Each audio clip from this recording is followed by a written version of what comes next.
When Dehya was first released, she fell short of the community's expectation for a 5-star character, but things have changed a lot. With new artifact sets, powerful weapons, and some ideal teammates, Dehya has transformed herself from an underwhelming pick into a versatile powerhouse. Not only is she viable now, but she's also competitive with some of the best characters in the game. So today, let's dive into why Dehya might just surprise you. Dehya shines in two main roles, as an off-field pyro applicator and an on-field main carry. Most players recognize her off-field skill for its extended 12 seconds duration, applying pyro with coordinated strikes every 2.5 seconds. This skill even cuts the damage your on-field character takes by half while healing Dehya over time and providing invaluable interruption resistance. Her burst on the other hand showcases Dehya as an on-field main carry, where she delivers a flurry of punches and finishes with a kick. Though these attacks aren't considered normal attacks, making her less synergistic with some characters like Xingqiu and Yelan, her elemental burst still packs a punch and can be further enhanced through her constellations. Dehya's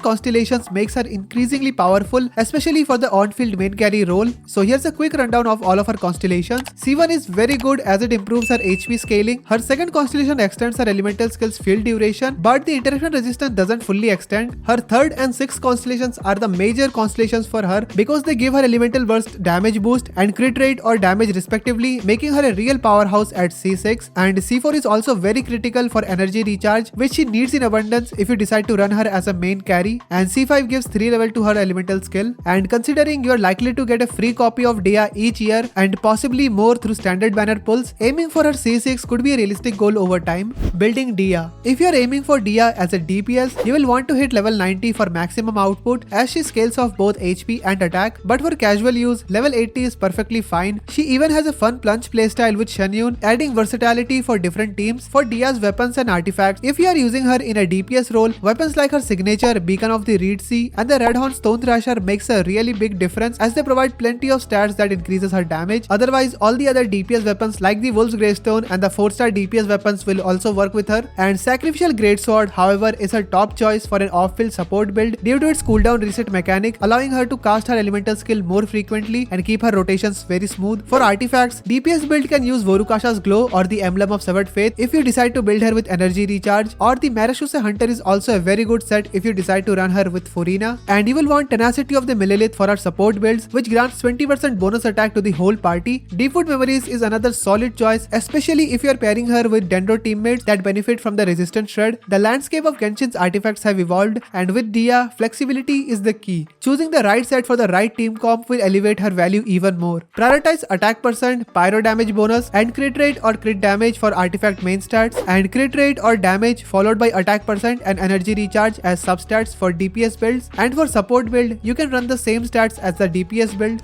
Best teams for Dehya. Dehya shines in unique team comps that capitalize on her skills. Her off-field pyro application combined with the deepwood resistance shred and damage mitigation makes her a standout on Kinich teams where she is almost a best-in-slot option. While Shangling might outdamage her, Dehya's independence from energy needs and additional interruption resistance makes her invaluable in tight rotations. And if you are using her as a main DPS, consider pairing her with Shanyun and a C6 Bennett for a plunging playstyle. This setup allows her to maximize her pyro plunges, and it's going to be her best DPS team if you decide to run Vaporize setup. Another fun option is to run her with Fischl or Raiden for an overload team. Here, Dehya's pyro application and interruption resistance make the frequent overload reactions less disruptive, leading to faster, cleaner clears, and she is also an excellent choice for budget players who might not have top tier units like Zhongli. In teams like Laurent's overload composition, she even rivals dedicated meta units by supporting tight rotations and resisting interruptions. Aside from this, she also works wonderful in mono pyro teams with Lini and Arlecchino, providing them the much needed interruption resistance, and cryo units like Ganyu also appreciate Dehya's skills for the exact same reason. And for Noelle mains, Dehya also offers great value, especially since her skill can trigger the crystallize reaction, activating the powerful Archaic Petra set for 35% damage bonus. Conclusion: Dehya may not be the top meta pick, but she's got one of the best designs and offers excellent versatility. Plus, as a free character with C0 usability, she's a fantastic option for newer accounts or for those looking to diversify their roster without investing in meta-defining characters. So if Dehya has a spot in your heart, or if you need a dependable pyro off-field support, she is definitely worth a shot. Let me know if you are building Dehya, and if you are interested to know the best build for Nahida, you can check out this video right here, and I will see you next time.